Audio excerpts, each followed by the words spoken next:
I used to be a crack addict. Used to be addicted to my wife's crack. Well, the difference is I can get behind the wheel and I can chain smoke like a pack of Chesterfields and I'll still be fine to drive. It's gonna sound strange, but it's like, with everything that's been going on in my life, with the stress and everything to go to help me sleep at night, I started like, popping a couple of Benadryls before I go to bed. And now it's like I can't go to sleep unless I got like 2 or 3 Benadryls in me. Addiction runs in my family. Yeah, my mom had a drinking problem. Her father had a drinking problem.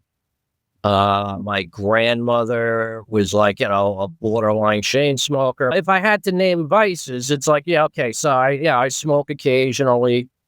Uh, yeah, well, I'm sure it's like my soon-to-be ex will give you a list a mile long of my vices. I mean, oh yeah, I would drink. It's like back in college, I think I might have even been like a borderline alcoholic. If I had to try to relive like a weekend at college, I would probably put myself in the hospital.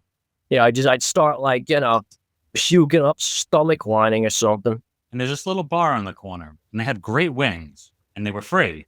So, you're coming home late, you grab a few wings, a couple of frosty cold margaritas from the Swizzly machine, and I was like, I can't become like a bar fly at Yeah. age 25 or whatever. But man, oh man, you little voice in your head better be kicking off and saying, that's 2, time to stop. Because by 3, 4, you're out of your mind, That's when you know you've had too many.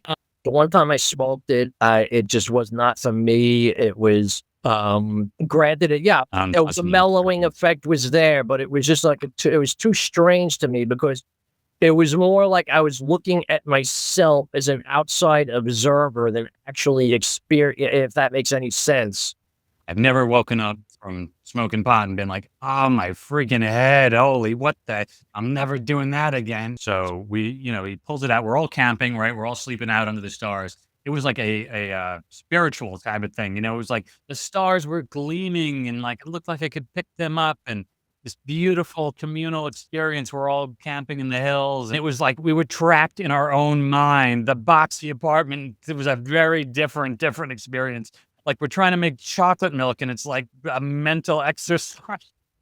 What's the worst that's going to happen? He's going to take a nap instead of beating his wife and kid. It wears off after 25 minutes or whatever it is. And then you're hungry and horny and, want to watch a good movie. I'm just at that age where it doesn't make sense to be putting that shit in my veins, which are going to pop. I actually think there's a difference between a vice and an addiction. I'll admit coffee is an addiction.